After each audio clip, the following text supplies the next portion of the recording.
All right, today we're jumping into Adam Blecker's winning words. And this is all about showing you how to take that deep well of technical tennis knowledge you have and actually turn it into results on the court. And spoiler alert, it's not about adding more drills, it's about the power of how you communicate. So let's get right to it. For so many coaches, especially when you're starting out, this is the million-dollar question, right? You've spent years learning the game, you know your stuff, you can spot a technical flaw from a mile away, but when you try to explain it, it's like something gets lost in translation. The message just doesn't seem to land. And look, you are not alone in feeling this. The author himself, Adam Blitcher, talks about this exact frustration. He knew the what of tennis, inside and out, but he hit a ceiling. And he realized the missing piece wasn't some new tactic, it was communication. That was the multiplier that could unlock the potential of everything he already knew. You know, here's the fundamental trap that almost all of us fall into. We think, hey, I want to help. My intentions are good. I care about this player. And look, that's true, and it's super important. But it's not the whole story. It's not what actually defines your success as a coach. This right here, this slide, just perfectly nails the disconnect. Your intention is totally pure, right? You want to help them fix their serve so they can win more points. But the impact, what the player actually feels, might be completely different. They don't hear help. They hear, you're messing that up again, and you can just see their confidence take and nosedive. So here it is, the big idea. It really doesn't matter what you meant to say. What matters is what the player heard, and more importantly, what they felt. This is a huge shift in thinking. Your effectiveness isn't measured by your good intentions. It's measured by the impact you have on the player.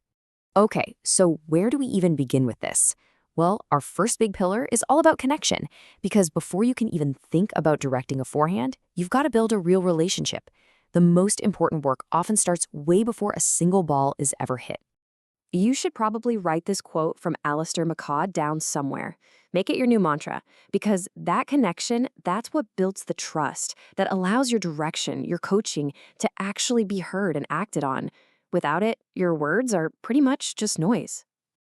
And connection isn't just about being buddies. It's about creating absolute clarity. From day one, you have to sit down and align on these non-negotiables. Things like, who's responsible for what?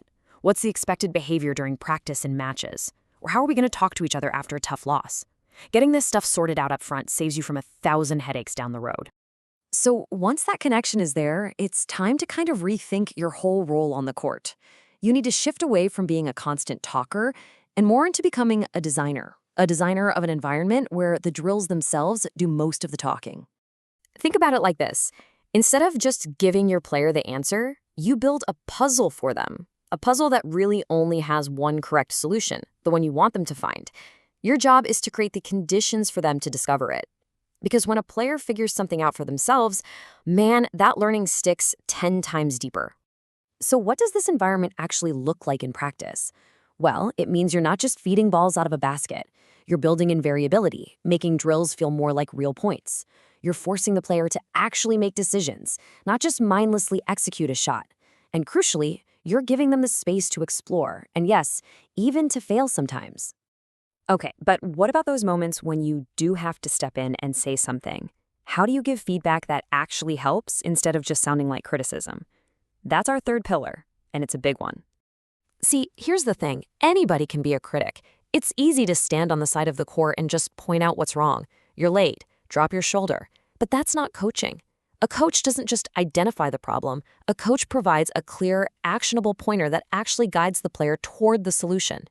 And one of the most powerful ways to do this is by using what's called an external cue. Honestly, this is a total game changer. Instead of telling a player what to do with their specific body parts, you tell them what effect to have on the world around them. This is a perfect example. Use your quads more. That's an internal cue. It makes the player overthink, get stuck in their head about their muscles. It's just slow and clunky. But explode off the ground, that's external. It gives the player's brain a simple goal, and the body it naturally figures out how to make it happen.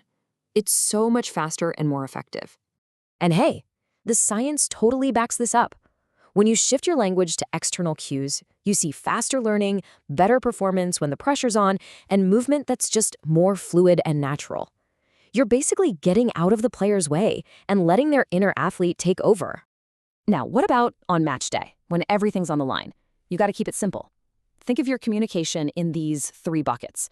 Your default setting should just be encouragement, positive energy. If you need to say something tactical, make it reinforcement, a quick, simple reminder of something you've already worked on. And only, I mean only, when it's absolutely necessary, do you make a real adjustment. And finally, let's talk about the long game. Because your impact as a coach, it goes so far beyond just one practice or one match. It's about the inner voice that you are helping to create inside your player's head. This quote from Frank Giampaolo is just so profound.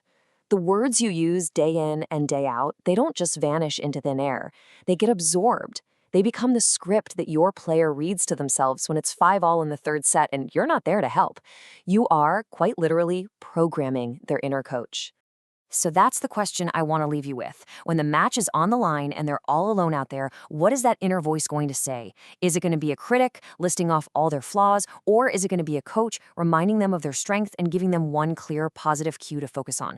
The choice and the words you use to make it are all yours.